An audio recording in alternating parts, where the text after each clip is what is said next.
განათლების საერთაშორისო ცენტრის სტიპენდიანტთა დასაქმების ფორუმი სასტუმრო რადისონ ბლუ ივერიაში გაიმართა. ღონისძიება განათლებისა და მეცნიერების მინისტრმა გახსნა. ალექსანდრე ჯეჯელოვამ ახალგაზრდებს წარმატებები უსურვა და განათლების მნიშვნელობაზე ისაუბრა.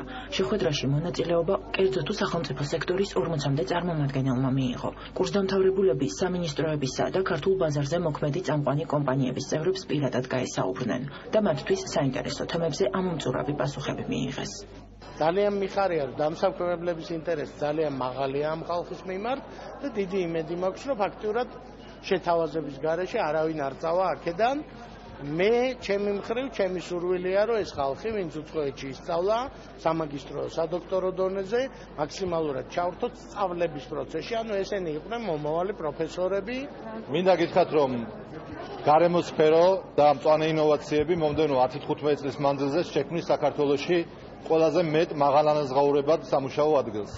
სწორედ ამიტომ ამ ტიპის ღონისძიებები არის მნიშვნელოვანი.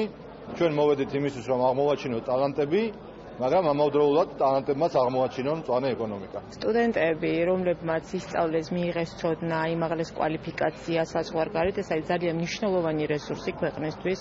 ჩვენ როგორც საჯარო სექტორის წარმომადგენლებისთვის ეს ამ რესურსის რეალიზება არის ძალიან მნიშვნელოვანი. მიუხედავად იმისა, რომ ჩვენი კომპანია უშუალოდ პროფილური კომპანია და ორიენტირებული არის ვიწრო პროფილურ პროფესიებზე, ჩვენ გეგმავთ ძალიან აქტიურად ვითანამშრომლოთ ამ პროექტის ფარგლებში WorkNet-თან, განათლების საერთაშორისო ცენტრთან იმისთვის, რომ ამ ადამიანების რესურსის რეალიზაცია მოხდეს სწორად.